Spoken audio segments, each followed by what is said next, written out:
Are you looking for a show about a white man who comes to a foreign land where he despises the people, but later grows to accept their culture and becomes the savior of the natives? Well, this is not the place. This is actually a realistic and authentic take on how a foreign man would be treated in the land of the rising sun. From the moment we see these scurvy-inflicted sailors on the verge of death, we get a pretty good idea that this show is not going to shy away from the raw brutality of feudal Japan. I haven't read the novel by James Clavell or seen the 1980 adaptation, but I can tell by the depiction of the three main characters that Shogun respects and understands the time period. It knows how a daimyo thinks and behaves. The gestures and greetings are just small but crucial details that invite you into this world, and makes everything feel all the more believable. It doesn't hold back with anything it shows. And what I mean by that is that they don't show its main characters as angels. They all have their demons and we see that unfold. It doesn't make them terrible people, we still want them to succeed, but it makes them complex. And these flaws challenge us as an audience on whether we should be rooting for certain characters. When we draw away from the main characters and explore the supporting cast, the line between good and bad in these characters is so difficult to unlock. We never know whose side they lie with. There is a lack of trust you feel in Shogun, which makes the stakes feel so much more intense. Shogun has the same feel as the HBO series Rome and Game of Thrones. Stories that are full of political intrigue, historical lore, and surprising plot twists. There is a reason why these shows are so successful. It encompasses an epic tale that is timeless and will always be watched by a large audience. The intricate political landscape of Japan, filled with alliances, betrayals, and power struggles, keep viewers engaged and guessing about the fate of the characters. The series boasts high production values with elaborate sets, costumes, and special effects. Despite this being a miniseries, many characters go through significant development and transformation. Having this strong attachment to characters is the most important aspect for any show to be successful. Take out the picturesque cinematography and grandiose production value. Rome and Game of Thrones are all about the characters, and Shogun is no exception. There is so much attention and dedication gone into many aspects of the show. The Japanese spoken in Shogun is nothing like modern Japanese. It is spoken in the same way as it was in 1600. In England, the equivalent would be Old English you hear in Shakespeare plays. But when Blackthorn speaks, it's not in Old English, but this is because he is actually speaking Portuguese. Whenever you hear two people speaking in English, it is actually Portuguese. It was confusing at first, but you get used to it. Now I have to admit, the first episode does struggle in gathering all characters with cohesion. It's a very difficult task to pull off and was always bound to be confusing in understanding which character is which, what their motives are. But by the end of the episode, everything just comes full circle. You understand the roles of each character, the state of their situation, and their ultimate goal in the series. The main character of Shogun is John Blackthorn, an English navigator who becomes stranded in Japan in the early 17th century. The story is mainly told from his perspective, dragged into the complex and often dangerous politics of feudal Japan. He is a great character because he is flawed in a way where you emphasize for his cause. And the performance is really one for the ages. This is unacceptable. Peering into ladies' private quarters?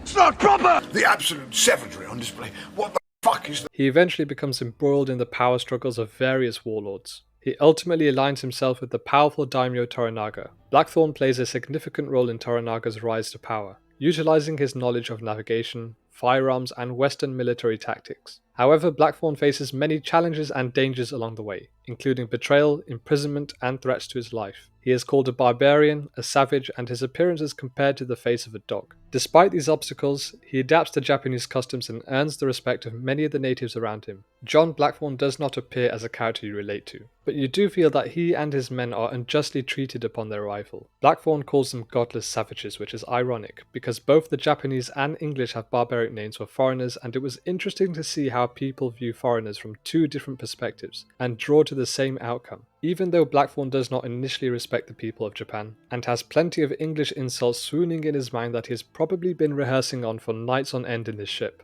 you do want to see him be free from the Japanese and continue with his journey. And his quest to succeed becomes more valid when we see how vile the samurai and the lords treat not just foreigners but their own people. A thing I liked about Blackthorn was his resilience in the face of danger. He is able to think and learn at a fast rate which keeps him alive. For instance, he picks up on short phrases and honorifics in Japanese. For me, Mariko was the perfect representation of Japanese culture in the 17th century. She embodies elegance and grace, speaks with respect and courtesy, possesses mature skills in the art of combat and poetry, These are all traits we see from the outside. From the inside, she is a tormented soul full of pain and anguish. Mariko cannot express her true feelings on the outside. Even when it aches, she remains gracious. Being the translator to Blackthorn, she often finds ways to make the word sound less negative or hostile to prevent potential conflict during conversations with Toranaga. Her ability to remain calm and shrewd in these moments depicts a sense of harmony. Japanese society places a strong emphasis on harmony and group cohesion. As a result, individuals often prioritize maintaining social order and avoiding conflict, which may involve suppressing emotions in certain situations. Saving face and avoiding embarrassment or causing embarrassment to others is important. This can lead individuals to suppress strong emotions in public settings to avoid losing face or causing discomfort to others. Honor is highly important in Japanese culture and can influence behavior, including how emotions are expressed. Mariko does not show strong emotions in situations that would disrupt social harmony or cause discomfort to others. In such cases, individuals may choose to suppress their emotions as a way of upholding societal norms and preserving harmony. However, there are many moments in Shogun in which we see men drunk or passionate with boiling anger who are quick to raise their voice or their sword. And relating to the sword and honor, seppuku is a tradition that features prominently in Shogun, a form of ritual suicide practiced by samurai to regain lost honor or avoid capture or dishonor. Seppuku was considered an honorable way to atone for failure, misconduct, or as a means of protest. Mariko hails from a samurai family and chooses to end her life in this manner at a pivotal stage in the show. The fact that Mariko abides by these traditions, in spite of the torment she endures within, shows how much Japanese people in this time value their culture and customs. They wish to remain dignified even in the face of death. Mariko wishes to end her life, but only through a way that is deemed honorable and acceptable by society. The romance between Mariko and John Blackthorn in Shogun was a fascinating part of the series. It was a constant battle of forbidden love that ended in tragedy. At first, their relationship is marked by cultural misunderstandings and barriers. Mariko, bound by the expectations placed upon her as a woman of high status, struggles with her growing feelings for the foreigner. Blackthorn is also captivated by Mariko's beauty, strength, and grace. What made their romance fascinating here was their inability to admit their feelings. Fear and honor was preventing them from doing so. The emotional obstacle caused a great amount of strain in both characters, in particular Mariko. Mariko's duty to her family and clan conflicts with her burn-going feelings for Blackthorn, while Blackthorn's status as an outsider complicates their relationship further. As their love deepens, both Mariko and Blackthorn undergo profound personal transformations. Mariko, initially reserved and bound by tradition, begins to question the rigid structures of her society. She finds herself drawn to Blackthorn's boldness and openness to new ideas. Blackthorn's experiences in Japan and his growing affection for Mariko challenges his preconceptions about the world. He begins to see the beauty and complexity of Japanese culture, even as he remains an outsider. Their love story changes both characters' views on the world and themselves. It was a captivating and heart-wrenching portrayal of love in the face of cultural barriers and political strife. Lord Toranaga embodies the cunning and strategic brilliance of a masterful lord. Throughout the show, Toranaga's character undergoes a remarkable evolution as he experiences the treacherous waters of feudal Japan's political landscape. What immediately stands out about Toranaga is his keen intellect and ability to perceive the motivations and weaknesses of those around him. This shrewdness allows him to manipulate situations to his advantage. What makes Toranaga particularly intriguing is his relationship with John Blackthorn. Initially viewing Blackthorn as a pawn in his larger game, Toranaga comes to respect the engine. Their interactions provide a fascinating exploration of cultural exchange and mutual understanding, as Toranaga learns from Blackthorn's perspective of the world outside Japan, and vice versa. Shogun skillfully harnesses the natural environment of Japan as a narrative tool, pushing characters to confront their true selves amidst perilous moments. With earthquakes as a frequent occurrence, the show maximizes their dramatic potential, heightening tension and revealing underlying conflicts beneath the subtle politics. As Mariko says, we live and die. It is as truthful as it is blunt. The impact of an earthquake is no different a threat to being killed by an assassin or by a lord for breaking your vows. Through this dynamic interplay between the forces of nature and human drama, Shogun offers viewers a thought-provoking exploration of resilience and the complex depths of the human spirit. The show thrives off tension, and this tension cannot exist without having characters you care for.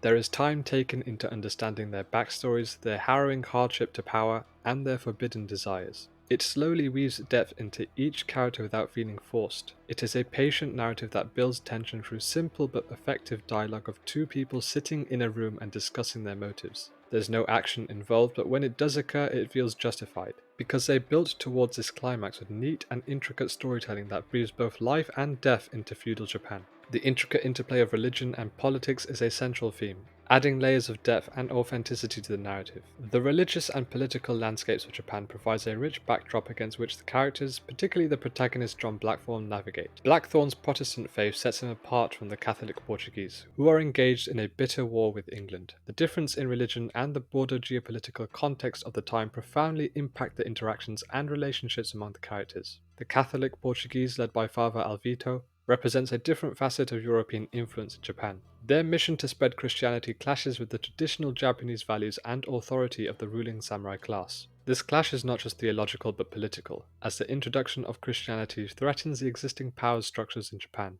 Religion becomes a tool for diplomacy and manipulation in the hands of various characters. For example, Toranaga, one of the powerful daimyos, strategically uses Christianity and the missionaries to his advantage in his quest for power. He recognizes the potential benefits of having foreign allies, even if it means tolerating a religion that is at odds with the established order. While religion is not the sole focus of the story, its presence is deeply felt, offering a window into this historical context of Japan's encounter with Western influences. By incorporating the religious tensions of the time, Shogun creates a more authentic narrative, where characters' beliefs and allegiances shape their actions and the world around them. Overall, the thing that kept me in awe of Shogun was his ability to stay true and consistent with every single detail. The flow of the story was like a thrilling dance, each chapter a new step, twirling through the intrigue of feudal Japan. From the stunning imagery to the tiniest of details, Shogun is a story that will not be leaving my mind anytime soon.